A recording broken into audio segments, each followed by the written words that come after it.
You obviously used to work at Fox as a political analyst. You were on Mm-hmm. O'Reilly's program all the time. I'm wondering what your reaction is to today's announcement.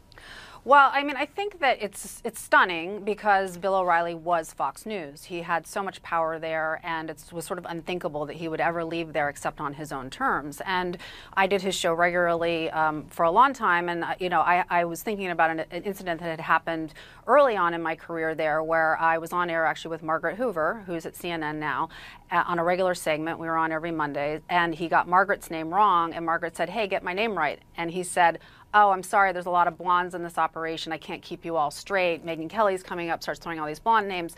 And then at the end of the segment says, "Thank you for your blondness," to both of us.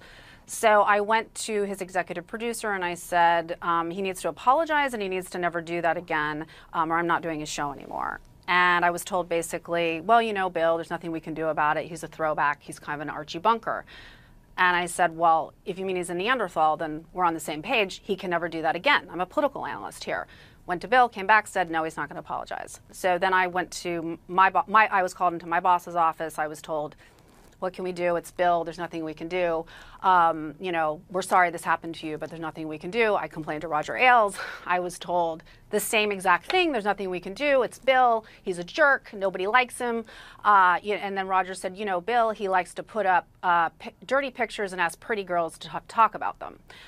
And so the whole thing was sort of Bill. Oh, and then he said, what am I going to do? I don't like him, but he makes so much money, there's nothing I can do. That was the Wait a minute, culture. who was it who said that? Roger Ailes.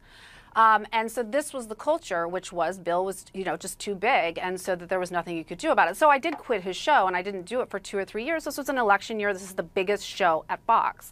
And then about 3 years later, I went back and I said, "Look, I'm willing to give this another try."